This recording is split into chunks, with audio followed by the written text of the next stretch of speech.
Ngayon ko lang maalala mag-video. Nakain ko na yung tinapay ko. Sarap ng aking almusal. Itlog. At tinapay. Tapos itong mainit na kape. Sarap na. Sabay inom nitong ginseng na mapait. Pampaganda daw kasi. Ayaw ko sana nito. Wala akong magagawa. Bigay kasi sa akin.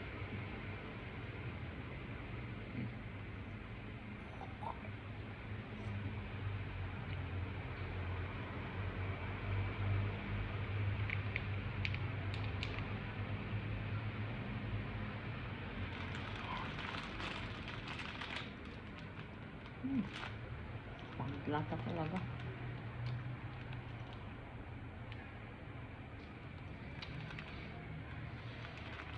Pangit lata. Ang nakarang bumila ko Yakult, sampak.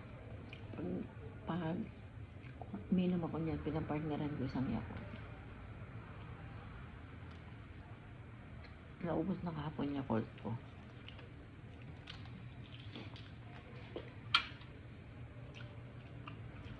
Pangit lata.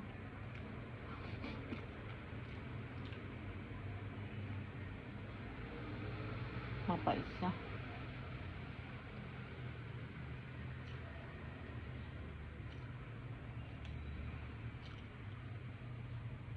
Yung pang mapait nakakababa ng sugar ba? Nakakadagdag yun.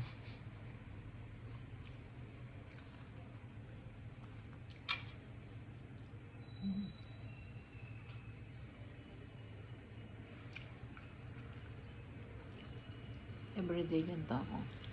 Madalas ko lang kasama si Lola magkain. Almusal. Sa tanghalian, di talaga. Palagi mag-isa. Madalas ko siya nakakasalo. Pag umaga. Pero hindi rin. Kasi palagi siya wala. Kasi pag nandito siya, minsan sabay kami almusal. Pagtapos na nalayas na yun, hindi na yung kakain dito ng tanghalian at hapunan sa labas.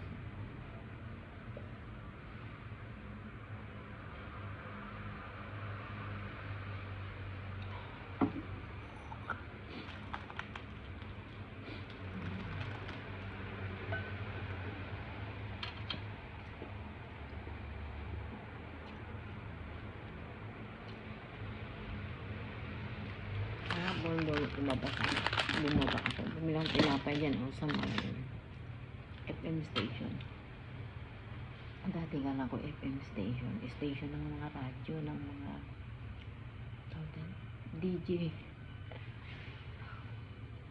Kasi minsan kasi sarado sila. Yung pala bakery. Mali.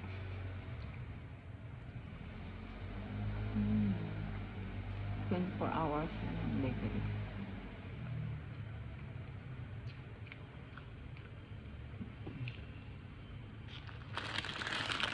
FM station.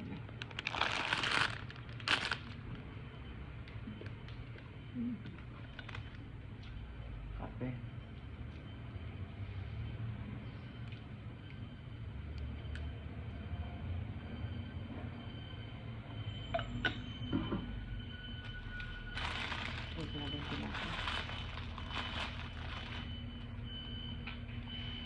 Bye.